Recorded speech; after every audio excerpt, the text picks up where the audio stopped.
It's the dead of night. The temperature is plummeting below freezing. You're barefoot, naked, alone. No fire, no tools, no shelter. Just ice, wind, and darkness. Death seems inevitable. But one of your ancestors didn't die. One of them survived a night like this, with nothing. This isn't fiction. It's a glimpse into the extreme trials our species endured in the harshest moments of prehistory. No gear, no clothing, no help, just instinct, adaptation, and sheer human grit. So how did a caveman survive the coldest night in history with absolutely nothing? What went through their mind? What actions did they take? Let's step into the skin of an ancient human and find out. Long before fire, clothing, or tools were common, early humans were fully exposed to the elements. We often imagine cavemen as fur-clad hunters warming themselves by a fire. But for hundreds of thousands of years, many of our ancestors had none of those luxuries. The earliest hominins, like Australopithecus or Homo habilis, lived in warm environments where cold exposure was rare. But as humans migrated, they eventually encountered brutally cold climates. And before the invention of fire, around 1 to 1.5 million years ago, those environments were lethal. Archaeological evidence suggests that controlled use of fire didn't become widespread until around 400,000 years ago. That means generations of humans had to endure extreme cold without the benefit of heat or manufactured shelter. In places like Ice Age Europe, temperatures could drop below -20 degrees Celsius at night. Yet humans not only entered these regions, they stayed. Sites like Atapuerca in Spain and Boxgrove in England show evidence of early human occupation without definitive signs of fire use. How did they survive? The answer lies partly in physical adaptation. Early humans developed stockier, more muscular builds in colder regions, better for conserving heat. Broad noses and heavy brow ridges may have helped warm the air before it hit the lungs. Skin darkened to handle sun and exposure, but retained thickness to withstand wind and abrasion. They also evolved sharp instincts.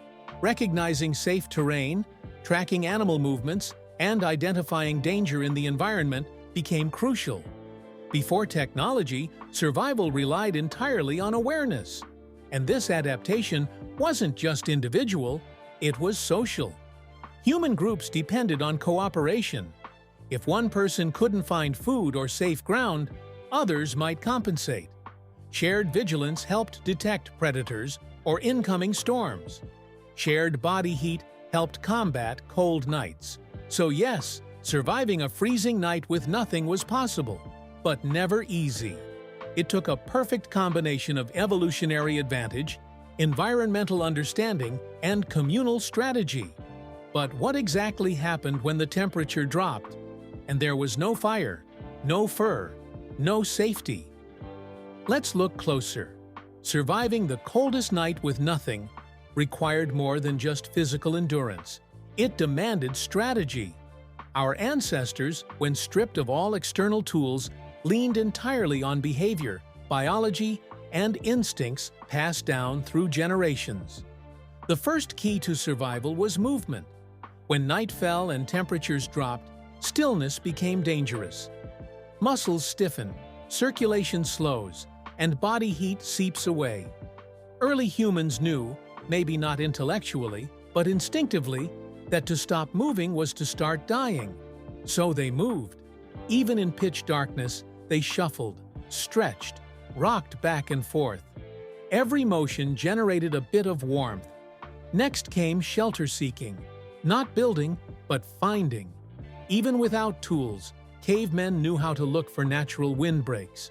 A shallow depression in the ground, a tree trunk with thick roots, a dense patch of grass or brush. Anything that could cut the wind became a makeshift barrier. Snow could even help. Though it sounds counterintuitive, some early humans learned that burrowing slightly into snow created an insulating pocket. It blocked wind and trapped body heat. A thin crust of snow, if managed right, worked better than open air. Then there was the body itself. Human skin isn't furred, but it's remarkably adaptable. Blood vessels constrict in the cold, redirecting warmth to the core organs. This vasoconstriction slows heat loss and helps preserve life, but it also risks frostbite. So early humans developed behaviors to protect extremities, curling into fetal positions, sitting on hands, tucking feet under thighs. The mouth and nose were crucial too. Breathing through the nose warmed incoming air. Covering the face with arms or huddling into one's own shoulder helped trap warmth near the respiratory system. It wasn't perfect, but every small effort counted. Another survival tactic? Mental focus. Panic increases heart rate, which burns energy and spreads heat unevenly. Calmness conserves. Ancient humans learned to regulate breathing, to stay quiet, to slow their minds. Not because they had meditation techniques, but because those who panicked died. Those who endured calmly lived. Group dynamics also played a part. A single caveman stood little chance, but small groups increased odds dramatically. Huddling wasn't just emotional, it was life-saving. By wrapping arms around each other or even lying atop children or elderly members, they shared warmth. The more bodies, the more insulation. Communication mattered, even without language. Grunts, gestures, and presence reassured the group. They may have shared warnings, signaled comfort, or encouraged each other through low, rhythmic sounds, perhaps the earliest lullabies born from freezing fear. And there's one final element: memory. Not written, not spoken, taught by experience. Children watched where adults rested, which places stayed warmest, which wines brought the worst chills. These behavioral patterns became embedded, passed on as silent teachings, day after day, night after night. So when a caveman faced the coldest night with nothing, they weren't truly empty-handed. They carried thousands of years of inherited knowledge. And in that knowledge was their edge over extinction. But if all this was possible, why did fire become so essential?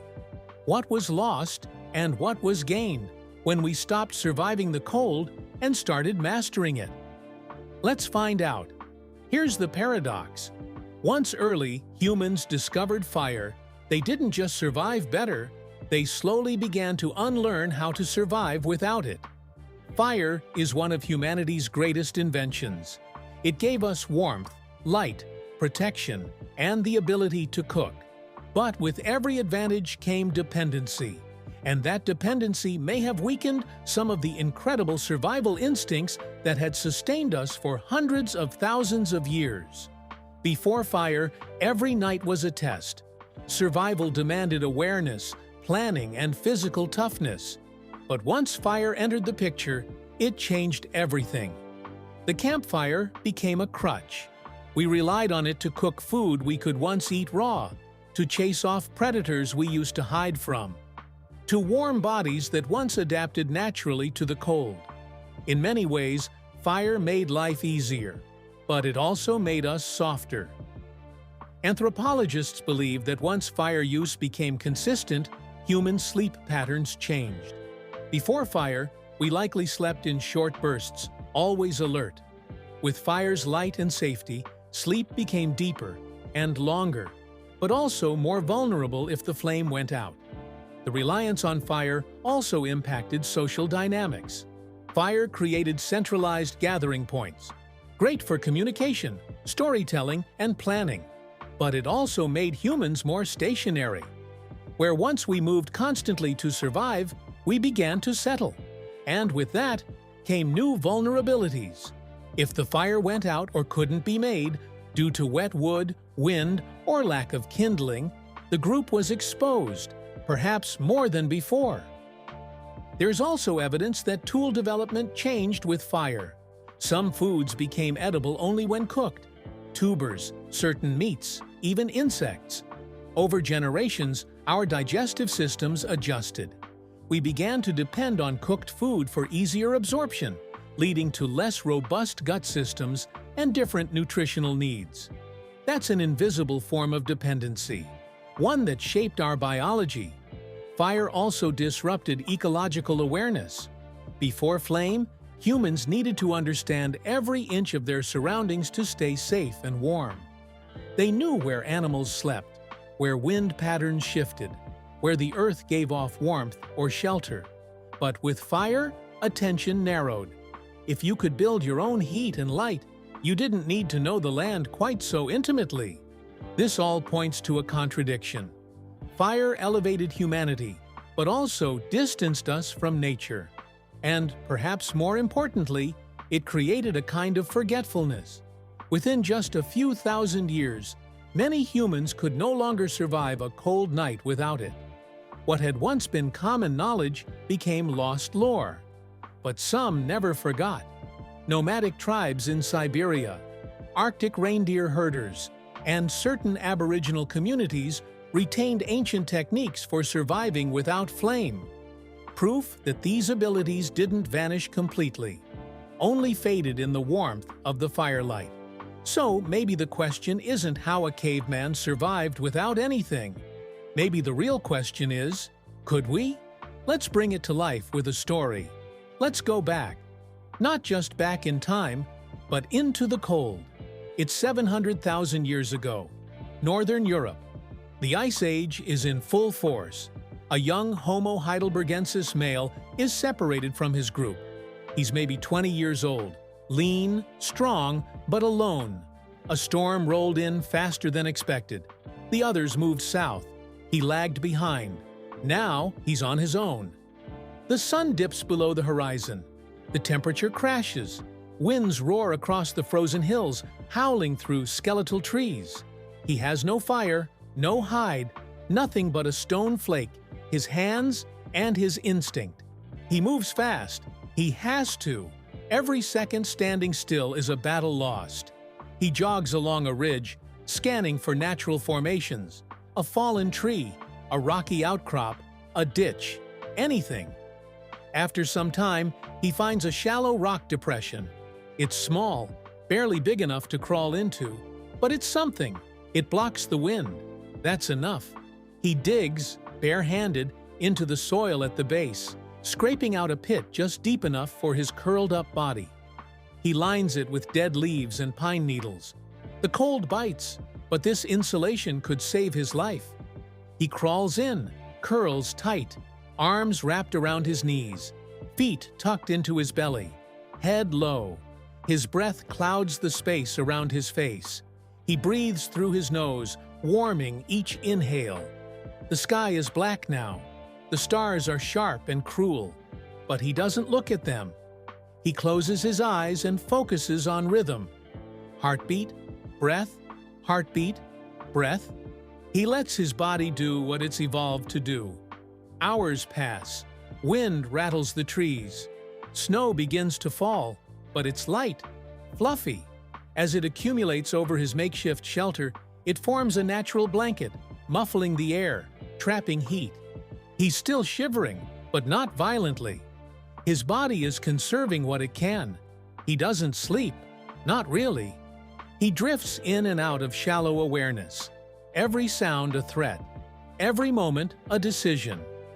When he feels his feet go numb, he shifts position. When his jaw tightens from cold, he breathes slower. He knows, without knowing, that staying calm is the key. By morning, his breath has crusted frost on the leaves around him. His fingers are stiff, but he's alive. That's all that matters. He stands, stretches, stamps his feet to restore blood flow. Then he begins to move, southward, toward the group, toward food, toward survival. He won't talk about the night. There are no words. But in the eyes of the others, he'll be changed, stronger, quieter. And when the next storm comes, he'll be the one showing a child how to find a windbreak, how to dig, how to survive. That's how knowledge endured, not through language, but through demonstration, through survival.